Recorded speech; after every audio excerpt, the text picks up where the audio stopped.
Nechci o něm slyšet, nechci nikdy vidět islandský kraj, mý šedivý vlasy mi za pravdu daj.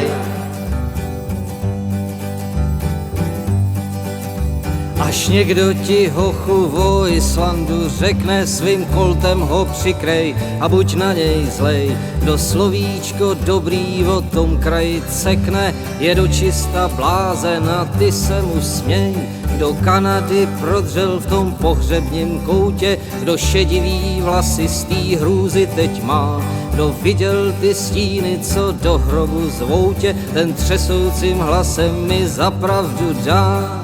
Nechci o něm slyšet, nechci nikdy vidět islandský kraj, mý šedivý vlasy mi za pravdu daj.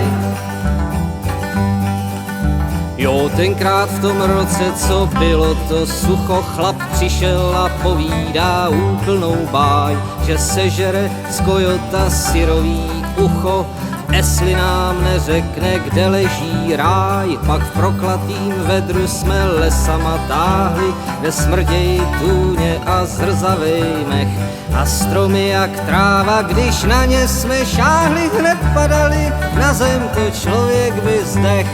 Nechci o něm slyšet, nechci nikdy vidět islandský kraj, mý šedivý vlasy mi za pravdu daj.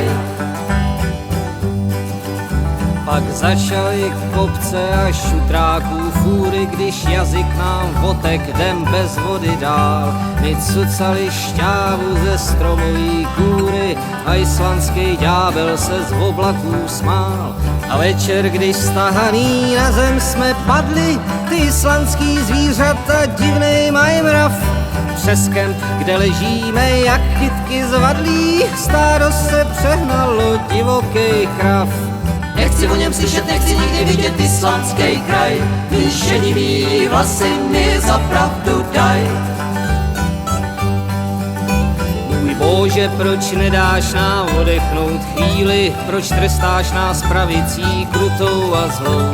Tam v islandských horách to sténá a chvílí, to ubohejch trempířů přízraky jdou. Tak zašel tam jeden a ztratil se druhej a ze skály padal a příšerně řval. A veselý Davy byl do rána tuhej, až zůstal jsem samotnej uprostřed skal.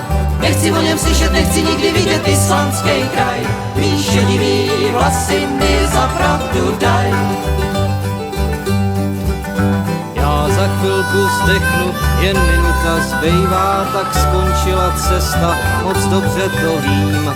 A islandský ďábel už prstem mi kejvá, až zaleze slunce, já odejdu s ním. Ač není tu žádnej, kdo pro mě by plakal, já jedinou radu chci nakonec dát. Kdyby vás někdo do Islandu lákal, tak v oprátku na krk a poslat ho spát. Nechci o něm slyšet, nechci nikdy vidět islandský kraj, mý šedivý vlasy mi za pravdu daj.